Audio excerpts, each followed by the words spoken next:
I was one of the Latino chicks. So you got to see that movie. Go dig through the archives back to the 90s and look and find it. But that one's really fun as well. So I've done a lot of stuff. I could go on forever, but I won't.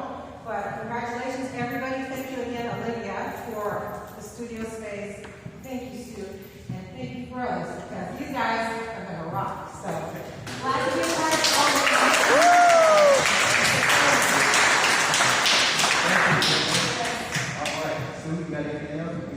Please, I'd like to introduce you guys again one more time to Myron, Dr. Disco. He's the rock daddy in this town, so please, Governor said hello to everyone.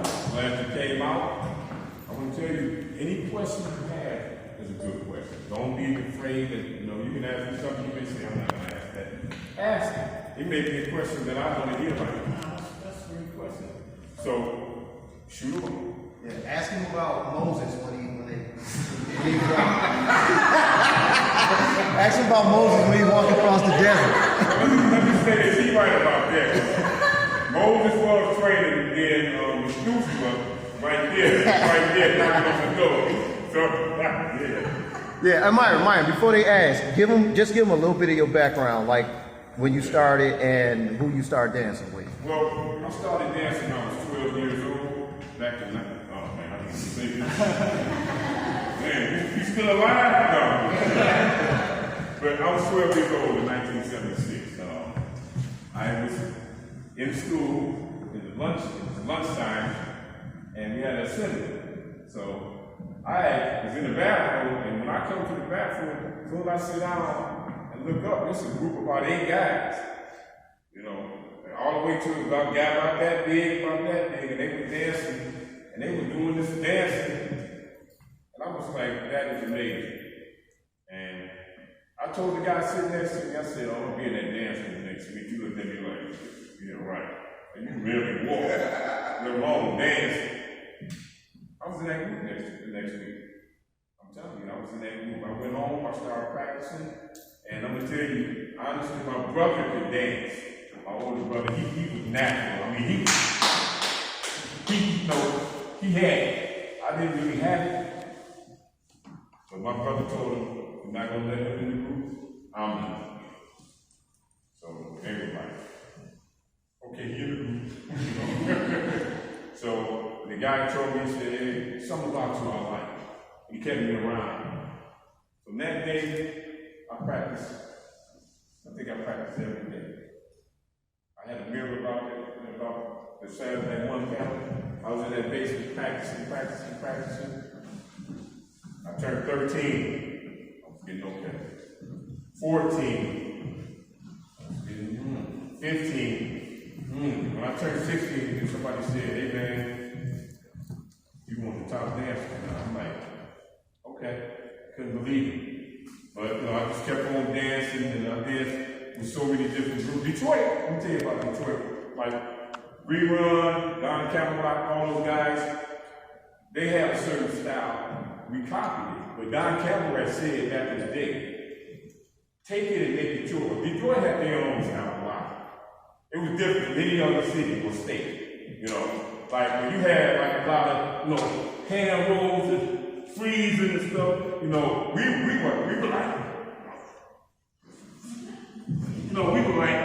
were like, we were all over the place. So, there were so many groups. Oh my gosh. Every high school had a dance group. You can go to every neighborhood with like locking group.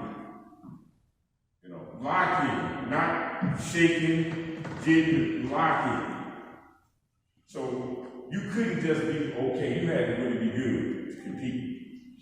You understand what I mean? You had to, and it wasn't no, like now they cipher, or what do you call the guys? Like when you go one-on-one battles? Oh, no, it wasn't that back in the day. Back in the 70s, you was either with a group, or you didn't dance. It wasn't no like no big old Marco, he danced. It wasn't none of that. You was with a crew, because it was about routines. That is my legacy, routine. I'm not, I was feeling that solo one, but it's about routines, you know what I'm saying? 'Cause back in the day, one guy wasn't gonna be no rule. You know what I mean? You know what I mean? If they got a bad, awesome routine, I don't care. You can jump off the ceiling. You're not beating that routine. You're not beating that routine. Okay? That's how it was in Detroit. Other cities, I don't know. You know, but Detroit, I mean, I can name some groups like Carolina Incorporated, East Side Swingers, Steel Street Dancers, Knockdale Rockers, The Bulls, Hollywood Connection, the Key Lockers, Motor City Express, Motor City High Steppers. That's them. That's just the name of a few. I mean, these guys, I mean, I'm talking about, you know, you be in a dress room man, Motor City Express here, oh man, let's go rehearse, you know. Because, I mean, you know you had to break. And the thing I love about rock is it's so physical. Like popping, you know, I love that too. But locking is just so physical. It's so original, creative. You know what I mean? You know, facial expressions, stop motion, you know, it's just one of my favorites. And I hope down the road it'll be one of your favorites. You know. So anybody got any questions? Go ahead. Okay, how you doing? What's your name? I'm Dean. Dean, nice to meet you, Dean.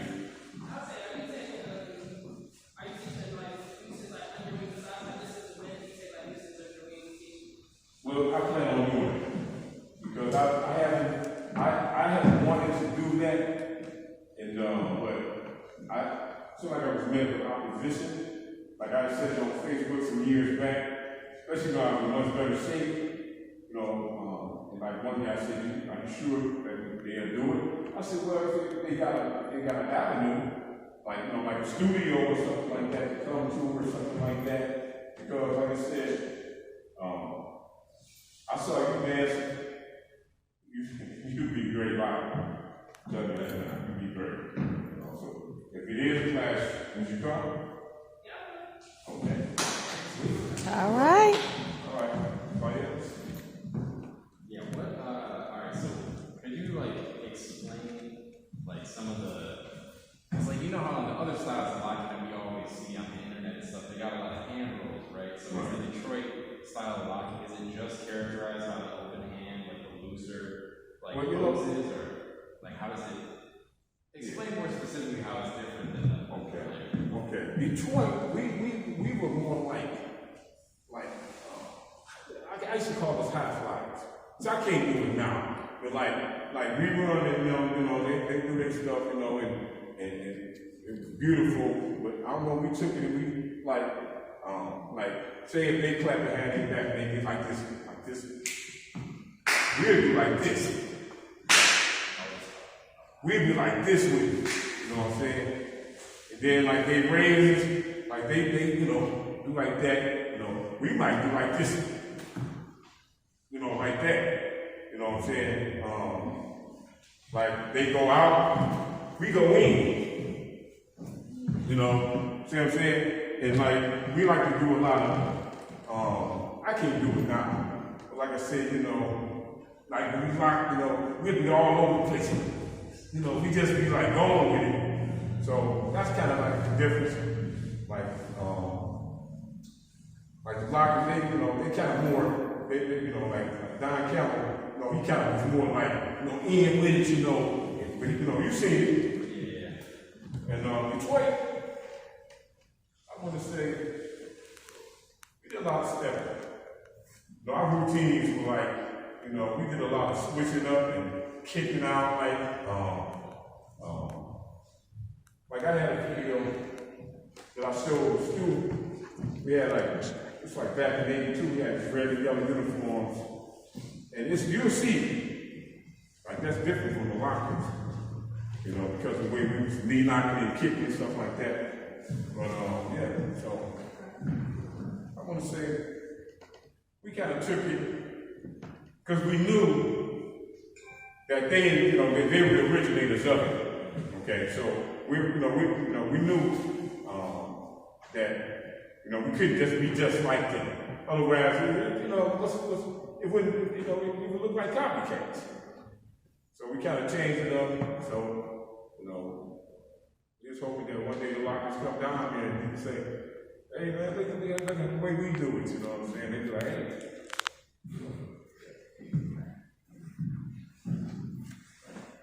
How you doing, what's your name? I'm good, how you doing? I have a question about competitiveness background. So, shows like the scene came out, and it's super popular. Yes. So, did the lock get more competitive once the short style bands had its own station? That's a great question. Fucking great, man. Definitely. When the scene came on, that's where like the Detroit Jitty, a lot of people don't know, you know, they were doing a form of jitty back then, you know, it's kind of like they were like, you know, doing like this, you know, they do stuff like this, they'd be like, you know, they used to do the walk like that right there. They were doing that, they did it more like this. Like, I don't know if y'all seen the Jits, Pioneer Jits. I grew up with those guys. They get out the street from them. You know, like the way they call it strike. You know what I'm saying? That's how they do it. But, you know, it kind of originated, but you didn't see a lot of lockers on the scene. Because we kind of like, we good. You know what I'm saying? You know, we have our own movement. And we just seen they were shaking and doing all this, and we just like, no. I did dance on the scene. It's a video. It's about 4 videos of me performing on the scene. There's one that's not. There's one that I hope never be seen. There's one that if they see it, I'm calling the station, hey man, take it off now. Right. I think I was 15, and we went over there. It was our dance group, and we had these checkerboard vests on. They were green. Ugly. And we went on there, yeah, you remember? Ugly. They were ugly. We was on, I think it was 1979. No, I don't know if y'all parents are born yet. Yeah, but you know, it was. I'm gonna tell you, it was so fierce. It was so competitive back then. It was so fun. Because when you got to the show, you see 6 dance groups. They might have big apple hats on, knickerbockers, you know, suspenders, vests, tails, all these different groups. You know, one group used to come out with big cardboard keys. They'd come out. You know, their keys. They do this thing with the key. I mean, they open the door, the guy step through, start dancing. You know, yeah, one group used to come out with these Christmas lights on. It was kind of corny, but hey. In the 70s, back then, you're like, oh! And now you're like, those go good on my tree. You know. Yes, anybody else? Sure. To actually go off that, one of the cool things about locking and I would say like breaking is like in regards to like the fashion sense, it's kind of like you can tell who's locker and you can tell Yes. So, Yes. how do you dress like a locker? Is it important? Can you kind of like go into that like in terms of like what to wear, the essence of it, and why? Okay. Well, that's another great question. And this is just my opinion. I always used to say, I'm gonna dress like a locker because when I walk through the door, first thing I want to know, oh man, oh look at my man, oh man, that's me run. No, I ain't rerun. Skinny, but I'm just saying. I used to always say, dressing half the battle. If I'm looking sweet, I got a dance card. That's how I used to think. That's how I used to think. I mean, like, I come in, I got my big apple, big bow ties. I used to have all this stuff, man. I was one of those guys that when I come to the show, I'm gonna look sweet, okay? You're gonna remember me. You know, like I said, I took pride in that. Like I said, you don't want to go out there, especially like if you compete. I'm gonna be honest with you. If we was competing and we both walked in the door, and you walked in like, I'm gonna just say like, if you was just like Big Boy, like him, I kind of be like, I don't see nothing special. Okay.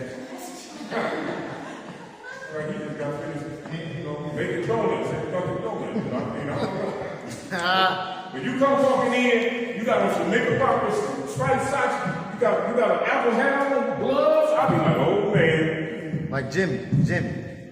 Yeah, I'll be like, oh man. Jimmy, show me. Like how this guy dressed. Right here. Jimmy, Come on out. come on out. Show what you got on. Now see, check him out. I ain't seen him do nothing, but I'm a little nervous. Because you look like he come to get out. Okay? So I don't know. I'm just saying, whether he can dance or not, he already got me a little nervous because I'm like, he dressed the part. So, if he can dance, then that's just gonna be all game, But like I said, if I come dressed any type of way, I mean, I'm not saying that that's everything, but it never hurts, to dress the part, especially if you want to be authentic. Because back in the day, Shabba Doo, Donald Campbell, Greg, Fluky Blue, Tony Go-Go, they dressed the part, Nowadays, I noticed down the road, they've been wearing like these zoot suits, which is sweet, with the hats and all that, because it's sweet. But like breakdancers, they wear, tracksuits and stuff like that. Jitters, they kind of wear more like urban wear and stuff like that. So it's up to you. But me, if you ever see me perform, you'll never see me perform like this. Like what I got on now, never. Because first of all, I'm almost 100. Okay, it's right around the corner. Like you right. But I can distract you a little bit if I dress the part. You know what I'm saying? Old as I am, you say, oh, look at Grandpa. He's looking like he can get out, you know what I'm saying? So that's why I always dress the part. Take a little step. If I'm just like this, you don't know what to expect. You might say, who's this dude? He ain't nobody. He don't look like no dancer.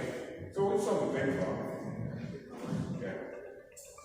So, I feel like a lot of these forms have like a reason for starting. Okay. The why, Okay. the movement, or actors have this sort of it's just for fun. It's fun to like come up with it one day and then it's like inspired to do this now. So what is like the why? Right. No, what like Don Campbell said that he wanted to dance, but he couldn't dance. So he did what he only did what he did. He said it was the last act and everything. So he just kept doing it. And then next year it started progressing. And then somebody noticed him and said, hey, I don't know what you're doing. Because I'll be honest with you, when I was real young, and I used to sing Rocket on Soul Train, I didn't like it. I did not like it. Because I was like, 11, and it hadn't formed yet. They were just like, dancing with a person that didn't they do it. And then I wouldn't feel it. There's time in the back, I see two of them doing it together. I see them come down the line and doing it. And I said, there's something to that. But I still didn't really get it until I seen the guys at my school. And once I seen them, then I seen the episode of What's Happening, when Rerun on the audition and getting the Rockets. And from there, I was hooked. So, but like you said, that makes sense. Just like our style, like me and these guys out there, our style, we like to take you places. That I might go here, see, I went here, and I'll turn my hat. Then I got you. I'm all over the place. Because I look at rocking as like a creative, like paint a picture. So when I rock, I try to do some stuff, so I can start off, then I take it. to the bridge, and then I'm done with it. So you can say, okay, I see what okay, he did this, he did that, and then he took it down, and then he finished it off. You know what I mean? So, it's a great question. How important is practice? Practice? Everything. Everything. You want to be good? A dancer, if you don't practice, if you think you can just mess around with it, and what's going to happen, you're going to meet that person that do like to practice, and he's going to blow you. He's going to blow you to the moon, okay? I learned that a long time ago. When my brother told me, oh, you ain't going out until you get this. So you're not going to be performing until you get this, you know, and I had to get it. That's when I came out, I looked outside, I said, yep, I said, okay, I'm ready. So that's how I look at practice.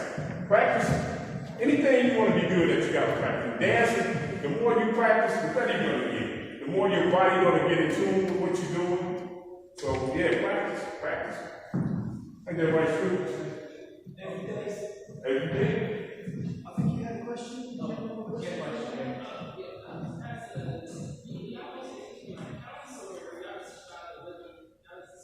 Oh, you said counts. Yes, counts. I'm a big believer in counts.